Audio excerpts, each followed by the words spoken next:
이름은 나오미입니다. 뜻이 있습니다. 엘리멜렉은 하나님은 나의 왕이시다는 뜻이고요. 나오미는 하나님은 나의 기쁨이다는 뜻입니다. 유대인들은 그들의 신앙 고백을 이름에 새기는 것을 보면 이 가정은 분명히 믿음의 가정이라는 사실을 알 수가 있습니다. 그런데 믿음의 사람이 살던 그 땅 베들레헴에 흉년이 들었습니다. 1절은 이렇게 기록하네요. 그 땅에 흉년이 드니라. 우리는 누구든지 인생의 흉년을 만날 수 있습니다. 어느 날 갑자기 직장을 잃거나 사업의 실패로 경제적 흉년을 맞은 분도 있고요. 얽히고 설킨 인간관계의 흉년을 겪는 분도 있고요. 어떤 분은 건강 때문에 신체적 흉년을 맞은 분도 계십니다. 그러나 이 모든 흉년보다 가장 위험한 흉년은 영적인 흉년입니다. 말씀이 들어오지 않아요. 기도가 되지 않습니다. 찬성의 샘이 메말라 있습니다. 예배를 드리는데 기도를 하는데 하나님의 전혀 느껴지지 않습니다. 영적인 흉년입니다. 오늘 본문에 나오는 이 가정은 이런 총체적인 흉년을 맞이한 가정입니다. 경제적인 흉년, 신체적 흉년, 영적인 흉년을 맞이한 가정입니다. 오늘 이 가정에 찾아온 흉년이 어떻게 이어지느냐 하면 먼저 남편 엘리멜렉이 죽고요. 곧 이어서 사랑하는 두 아들마저 세상을 떠나게 됩니다. 그러니까 이 흉년은 그 집안 전체를 삼켜버리는 것입니다. 문제는 이 흉년이 어디에서 시작됐느냐 하는 거죠. 이 흉년은 절대로 있어서는 안 되는 하나님이 약속하신 땅, 젖과 꿀이 흐르는 땅, 유다 베들레헴. 베들레헴은 떡집이라는 뜻이거든요. 떡집에 떡이 떨어진 것입니다. 이게 문제가 됩니다. 문제는 그런 축복의 땅에서 어떻게 흉년이 일어날 수 있느냐 하는 거예요. 아니, 예수를 잘 믿는 그 사람이 어떻게 그런 아픔을 당할 수 있어? 예수를 잘 믿는 그 집안이 어떻게 그런 고통의 문제를 가지고 있을 수 있어? 라고 하는 거지요. 여러분, 우리가 이럴 때 어떻게 해야 하느냐 하는 질문을 던지는 것입니다. 도저히 설명할 길이 없고요, 이해할 수 없는 인생의 흉년이 몰아닥칠 때 우리는 어떻게 해야 할까?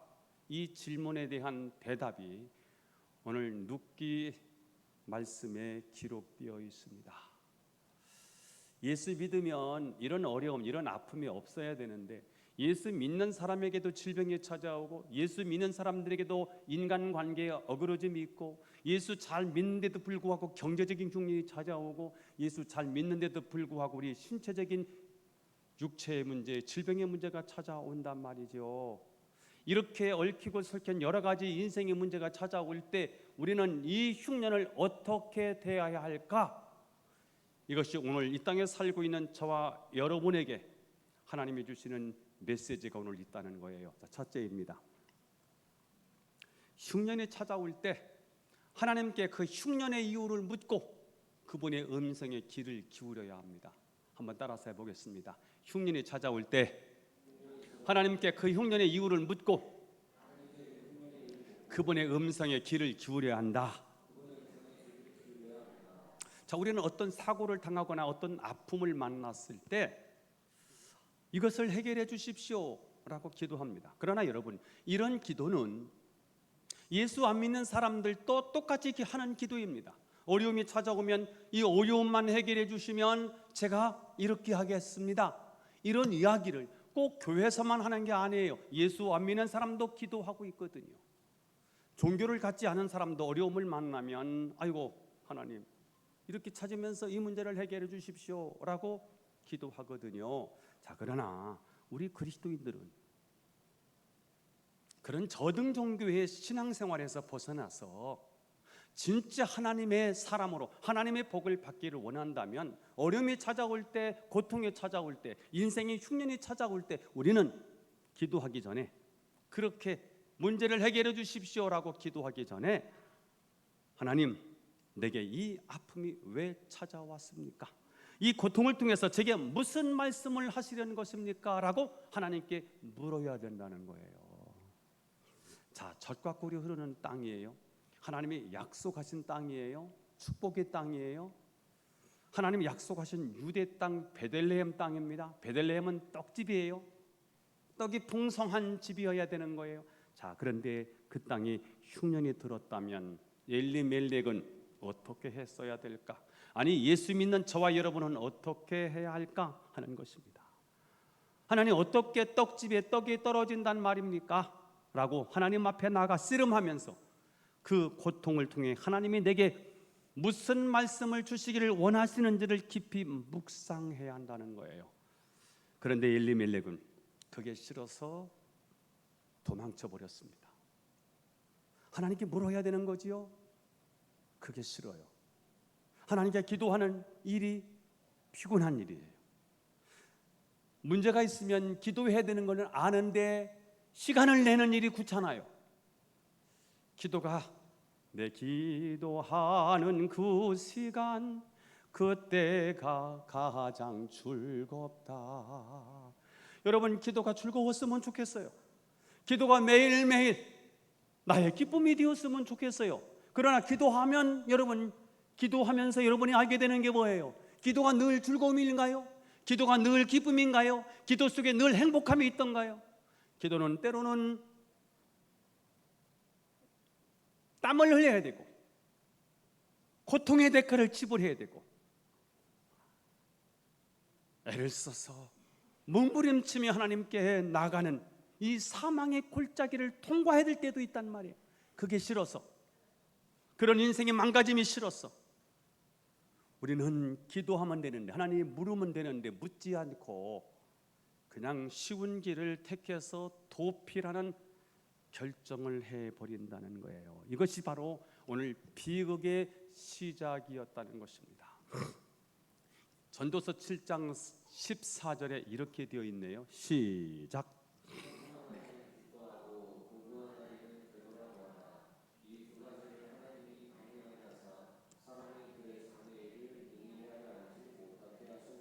자, 하나님 우리의 미래를 알려주셨으면 좋겠어요. 여러분, 점쟁이 찾아갈 이유가 없는 거예요. 하나님이 안 알려줬었대요. 알 필요가 없대요. 하나님은 두 가지를 병행하면서 이 세상을 살게 하세요. 하나는 형통한 날, 또 하나는 곤고한 날. 이 두 가지를 병행하면서 우리 인생을 이끌어 가는데요. 형통한 날은 뭐 하면 되지요? 기뻐하고 즐거워하면서 하나님께 감사하면 되는 거예요. 곤고한 날에는요, 내 삶을 돌아보는 거예요. 그리고 하나님께 묻는 거예요. 하나님, 이 고통, 이 곤고한, 이 어려운 상황에 처해 있는 이유가 도대체 무엇입니까? 하나님, 나를 통해서 하시기를 원하시는 하나님의 계획이 무엇입니까? 라고 물으면서 내 인생을 점검하는 거예요. 두 가지 삶의 방식을 하나님이 병행하시면서 우리를 이끌어 가신다는 거예요. 여러분, 젖과 꿀이 흐르는 가나안 땅입니다. 젖과 꿀이 흐르는 유대 땅입니다. 하나님이 약속하신 축복의 땅입니다. 더군다나 베들레헴입니다. 떡집입니다. 그런데 이 떡집에 흉년이 찾아왔습니다. 왜요? 1절에 답이 나와 있더라고요. 1절 말씀을 보면 이렇게 돼 있어요. 사사들이 뭐 하던 때? 치리하던 때에, 다시 말하면 사사시대라는 거예요. 사사시대는 어떤 시대입니까? 상상을 초월한 성적인 타락, 동성애, 이런 것이 판을 치는 시대. 도덕적인 타락, 사회적인 부패가 완연한 이 시대, 무엇보다도 하나님을 향한 극심한 영적인 배교가 일어났던 시대, 하나님을 배반하고 우상 숭배에 찌들었던 이 시대, 이게 사사시대이거든요. 그래서 사사시대는 4개의 사이클로 하나님이 그 시대를 이끌어 가세요. 이스라엘 백성들이 하나님을 떠나서 범죄하고 타락하지 않습니까? 그러면 하나님이 정신 차리라고 하나님이 징계를 내리시는데, 하나님의 징계의 채찍은 주변에 있는 나라들이었어요. 어떤 때는 블레셋이라는 채찍을 들어서 하나님이 혼내시고요, 어떤 때는 암몬이라는 나라를 통해서 그 채찍을 들어서 하나님이 채찍을 들으시고, 어떤 때는 모압이라는 나라를 통해서 하나님의 채찍을, 어떤 때는 암몬이라는 나라, 이런 나라들을 하나님이 들어서 채찍을 들어서 징계를 내리세요. 너무 힘들지요. 너무 고통스럽지요. 그러면 그들이 그제서 하나님이 생각나서 하나님께 회개합니다. 잘못했습니다 하고 하나님께로 돌아옵니다. 그러면 하나님께서 이스라엘 백성들의 삶을 회복하시는 거예요. 이게 12번 반복되는 이야기지요. 그게 사사시대 300년의 역사가 이렇게 이어간다는 거지요. 그러니까 오늘 베들레헴의 흉년은 타락한 백성들을 징계하기 위한 하나님의 의도하신 흉년이었다는 거예요. 그러므로 아비멜렉은 이 흉년을 보면서 어떻게 했어야 될까요? 잘못됐구나. 우리의 신앙이 하나님께로 너무 어긋나 있구나. 하나님께로 돌아가야 되겠구나 하고 하나님께 회개의 자리로 나아갔어야 합니다. 그것이 흉년을 허락하신 하나님의 의도였기 때문입니다. 자, 그런데 엘리멜렉은 하나님 허락 없이 기도 없이 모압 땅으로 나아가는 것을 결정해 버립니다. 1절에 이렇게 되어 있어요. 모압 지방에 가서 거류하였는데, 거류라는 단어는 잠깐 있으려고 머무는 상태지요. 이걸 거류한다라는 말이거든요. 자, 이들은 조금만 이 고통을 모면하면, 잠시 이 어려움만 지나가면 곧 다시 돌아오겠다는 생각으로 떠났을 것입니다. 하지만 아무리 다급해도 모압은 절대로 가면 안 되는 땅입니다. 왜요? 하나님이 가지 말아요. 그 땅은 안 된다는 거예요.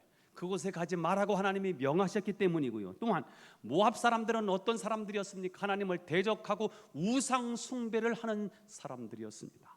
그래서 그 땅은 신앙생활하기가 어려운 땅이에요. 그 땅은 신앙을 무너뜨리는 여러 가지 위협이 존재하는 땅입니다. 그래서 그 땅으로 가면 안 되는 거예요. 자, 그럼에도 불구하고 이들은 그곳에 가면 혹시 생활이 좀 나아지지 않을까라고 생각해서 이사를 결심했습니다. 그러나 그것은 도피였습니다. 명분 없는 도피, 그리스도인답지 못한 도피, 신앙인답지 못한 결단이었습니다. 이들은 장소만 옮기면 해결될 것이다. 사업의 종류만 바뀌면 해결될지도 모르겠다. 이렇게 생각하고 모압행을 결정한 것입니다. 하나님은 우리가 흉년을 통해서 영적으로 더 깊은 단계로 들어가기를 원하시지만 우리는 그것을 싫어합니다. 내가 왜 흉년을 만나야 돼? 그러면서 하나님을 향해서 반항하면서 모압 땅으로 도망가요. 신앙의 궤도를 이탈해 버린 겁니다. 지구가 이 궤도에서 이탈하면, 우주의 궤도에서 이탈하면 파멸하는 것처럼 우리가 신앙의 기도에서 이탈해 버리면 우리를 기다리고 있는 게 뭘까요? 오늘 엘리멜렉 이 가정이 기다리고 있었던 건 뭐예요? 가정 파탄이었어요. 가정 박살이었어요. 완전히 무너지는 거예요. 시편 11편은 다윗이 아주 극심한 고난 가운데 쓴 시로 알려져 있는데요. 다윗은 인생의 절망적인 그 흉년을 어떻게 대처하는가? 1절 말씀을 읽어봐요. 시작.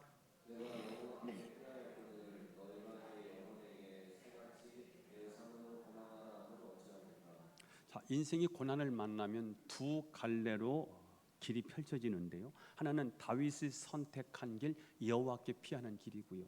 또 하나는 새처럼 날렵하게 산으로 도망가는 길입니다. 도피지요. 이 세상은 우리에게 흉년을 만나면 하나님을 찾지 말고 세상 방식대로 날렵하게 내 산으로 도망가라고 우리를 유혹합니다. 그러나 다윗은 자기 산으로 도망가지 아니하고 여호와 하나님께 피하겠다고 고백을 하고 있습니다. 하나님은 우리의 피할 바위이시거든요. 하나님은 우리의 피할 요새시거든요. 하나님은 우리의 바위가 되신데 우리의 반석이 되신다는 거예요. 그분에게로 피하면 그분은 완전히 우리를 지키신다는 사실입니다. 오늘 엘리멜렉은 바로 이 부분에서 실패했습니다. 그는 자기 방식으로 잘 살아보겠다고 모압으로 갔다가 자신은 물론 가족까지도 모두 몰락시키는 비극을 초래하고 말았습니다. 여러분, 우리에게 흉년이 찾아올 때 우리는 어떻게 해야 할까요? 하나님께 흉년의 이유를 물어보는 거예요. 하나님, 이 흉년이, 이 고통이, 이 아픔이, 이 고난이 나에게 찾아온 이유가 무엇입니까? 라고 물어보는 거예요. 그리고 그분이 우리에게 들려주시는 주님의 음성에 귀를 기울이는 거예요. 그러면서 오늘 다윗처럼 여호와께 피하는 것입니다. 그래서 저는 여러분도 다윗처럼 마침내 승리하게 되기를 예수님의 이름으로 축원합니다. 자, 두 번째, 흉년으로 무너진 인생은 그러면 어떻게 회복될 수 있을까? 답은 굉장히 단순합니다. 예루살렘은 떡집이에요. 하나님의 생명의 떡이 있는 곳이에요. 떡집도 가끔은 떡이 어려움이 있을 수 있네요. 그럼에도 불구하고 기다려야 돼요. 어떻게 하면 회복될 수 있을까? 다시 베들레헴으로 돌아가면 됩니다. 오늘 신앙을 잃고 영적인 궤도를 이탈한 이 나오미 가정은 어쩌면 하나님을 잃고 방황하는 오늘 수많은 영혼들을 향한 메시지이기도 할 겁니다. 이 박살난 가정은 어떻게 회복되느냐? 떠났던 자리로 되돌아왔습니다. 즉 궤도 이탈한 데서 다시 원상태로 복귀한 것입니다. 여기에는 겉으로 보이지 않지만 실패한 인생을 포기하지 아니하시고 끝까지 그들을 이끄시며, 아니 실패까지도 선용하시는 하나님의 놀라운 은혜가 여기에 숨어 있습니다. 1절부터 5절까지 보이면 하나님이란 이름이 구태여 드러나지 않더라도 사실은 그들의 이름 속에 하나님의 이름이 숨겨져 있지요. 그들의 처음과 끝을 우리 주님은 다 알고 계시고요, 그들을 주목하고 계셨고요, 두 눈으로 똑똑히 보고 계셨고요, 그들을 바라보는 우리의 하나님의 마음은 안타까움이셨을 거예요. 저들이 조금 더 기다리고 하나님께로 돌아오고 회개하고 믿음으로 바로 서기를 간절히 소망하셨을 거예요. 그런데 그들이 하나님과 의논 없이 기도 없이 그들이 모압행을 결정했을 때 여기 하나님이 안쓰러움이 있었을 거예요. 돌아와야 되는데, 실패 현장에서 그들이 돌아와야 되는데, 하나님 품으로 돌아와야 되는데 하는 그런 안타까운 마음으로, 그러나 보이지 않지만 큰 거대한 손으로 그들을 울타리를 치면서 그들을 인도하시는 하나님의 놀라운 섭리. 분명히 그들은 실패인데 실패를 선용하시는 하나님의 보이지 않는 손, 이것이 사실은 이 눕기에 나타나는 하나님의 모습입니다. 19절 말씀을 읽어보겠습니다. 19절 시작.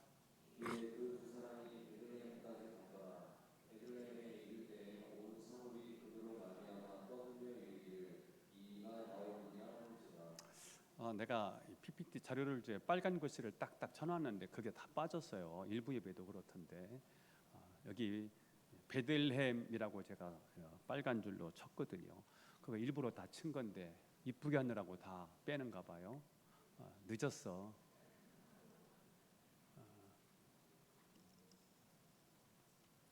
자, 이 박살난 가정은 베들레헴 본래의 땅으로 돌아왔습니다. 베들레헴은 무슨 뜻이라고 그랬어요? 떡집이에요. 이 떡집에서 누가 태어나시지요? 예수님이 태어나세요. 베들레헴에서 태어나신 예수님이 요한복음 6장 48절에 이렇게 말씀하셨어요. 내가 곧 생명의 떡이로라. 당신이 생명의 떡이라고 말씀하셨어요. 생명의 떡이신 예수 그리스도, 그 떡이 있는 곳, 생명이 있는 곳, 그곳이 도대체 어디일까? 주님의 품이겠지요. 생명의 떡이 있는 곳, 예수님이 계신 곳, 예수님이 거하시는 곳, 오늘 이 시대의 교회를 말하겠지요. 그런데 예수님의 마음이 요한복음 10장 10절에 담겨져 있어요. 이렇게요. 내가 온 것은 양으로 생명을 얻게 하고, 우리가 양이에요. 생명을 얻게 하고 생명을 얻는 것으로 멈추지 않고요, 더 풍성하게 얻게 하는 것이 주님이 우리를 향한 간절한 소망이에요. 저는 여러분이 예수 안에 생명을 얻게 되기를 바라고요, 그 생명의 풍성에서 여러분의 삶을 풍성하게 하기를 축복하고요, 하늘의 부유함이 있는데 그 하늘의 부유가 여러분의 부유가 되기를 축복하고요, 하늘에는 이 땅에 없는 우리가 필요한 하늘의 모든 풍성함이 있는데 그 풍성함을 우리 주님이 저와 여러분에게 주시기를 원하시는 줄 믿습니다.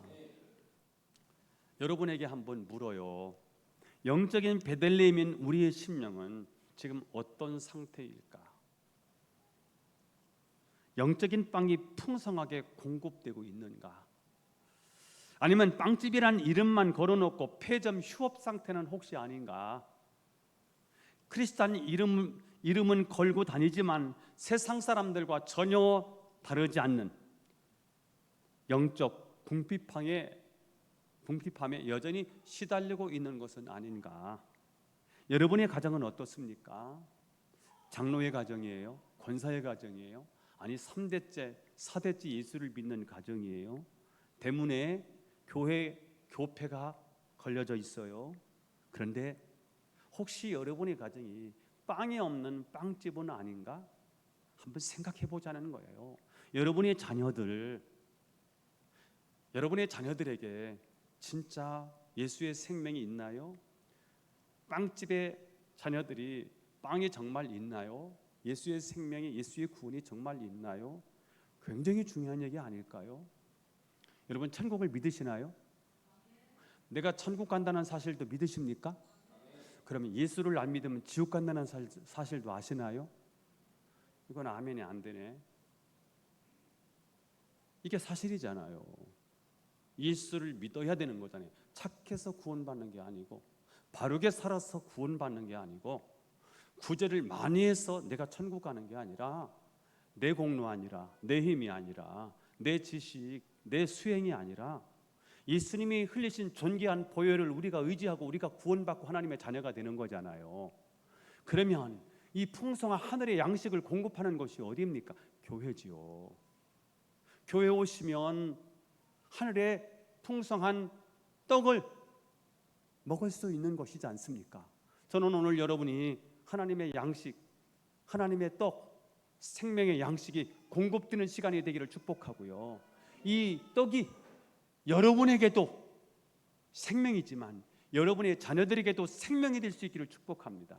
이게 아니면 살 길이 없잖아요.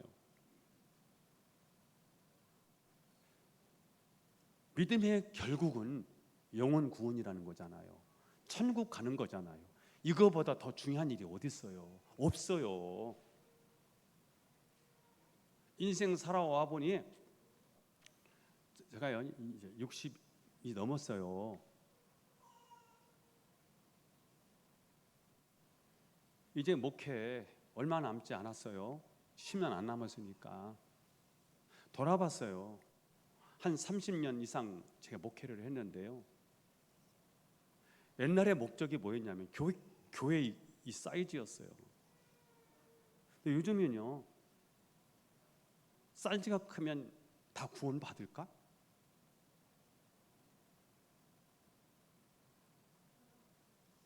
이제 하나님 앞에 서야 되는 것만 남았는데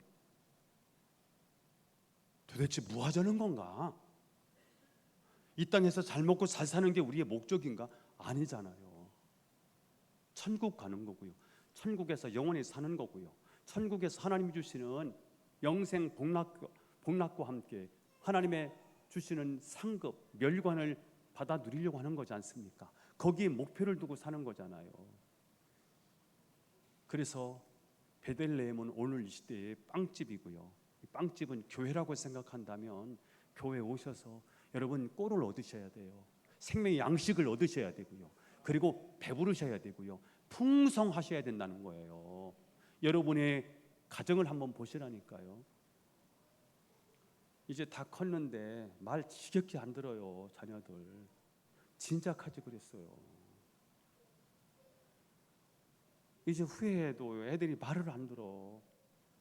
이제는 부모를 훈계하려고 해. 그런 애들한테 어떻게 예수 믿으라고 하면 그 자식들이 돌아오냐고. 여러분 심각하게 생각하셔야 돼요. 어떻게 해야 됩니까? 이제 기도하셔야 됩니다. 여러분의 자녀를 위해서 우셔야 돼요. 이러고 있으면 안 돼요. 큰일 나는 일이에요. 지옥 자식을 만들겠어요? 우셔야 된다니까요. 눈물 콧물 쏟으면서 하나님 앞에 엎드리셔야 돼요. 굉장히 큰 일입니다. 여러분 자녀들 잘못되면 굉장히 마음이 아프죠. 그보다 더 위험한 게 뭐예요? 애들 지옥 가는 거예요. 심각한 얘기를 지금 드리고 있는 거예요. 그런데 애들 잔디니까 아무렇지도 않대. 여러분 큰일 나는 얘기예요. 여러분 진짜 여러분 천국을 믿지요? 지옥도 믿으시나요? 그러시면 여러분 이러시면 안 됩니다. 애들 안 나오는 거는 이제 내가 해야 될 일이 뭐예요? 울어야죠. 에레미야는 나라의 멸망을 앞에 놓고요 눈물로 밤을 지새웠다는데 울어야죠. 애들 사고 나고 어려움 당하면 마음이 아프죠. 그 정도가 아니에요. 애들 지옥 자식 만드는 거 못 들어와요. 하나님의 은혜가 필요하다니까요. 이제 교회를 습관적으로 왔다 갔다 하시면 안 돼요. 나는 교회 오늘 다녀왔다. 이래서 자기 만족하고 안주하는 것은 이거 신앙생활이 아닙니다.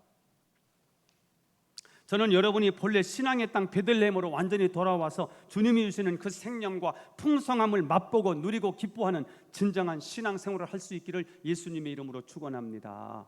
자, 오늘 실패했던 나오미와 롯은 떠났던 은혜의 장소, 신앙의 장소 베들레헴으로 다시 돌아옵니다. 22절이에요. 읽어보겠습니다. 시작.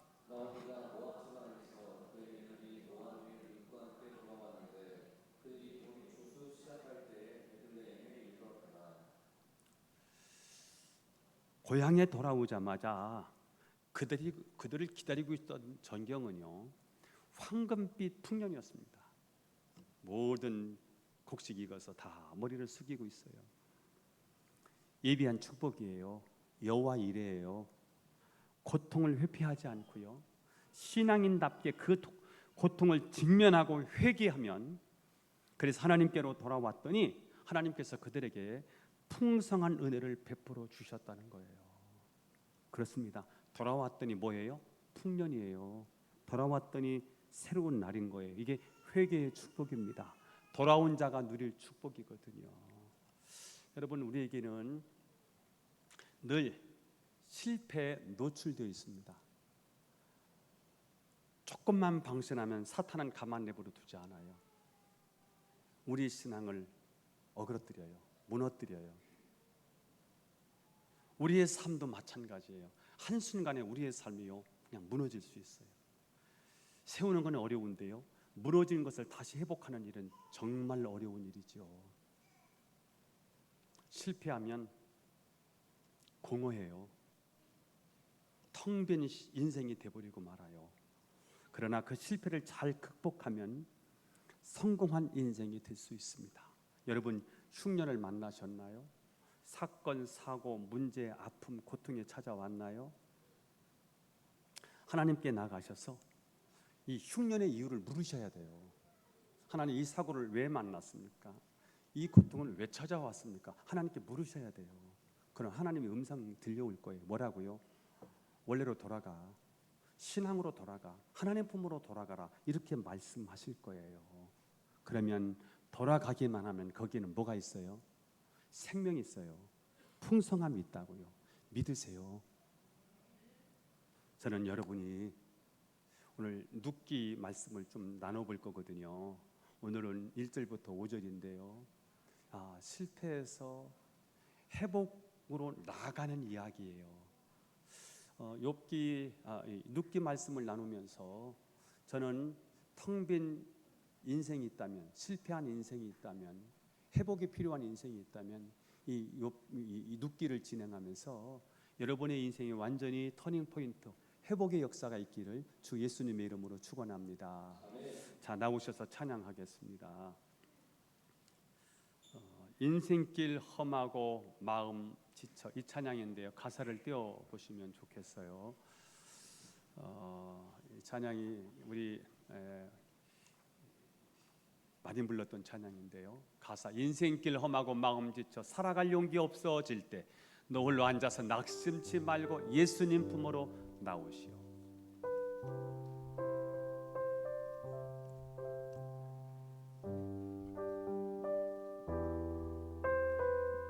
같이 부릅니다. 인생길 험하고 마음 지쳐 살아갈 용기 없어질 때 너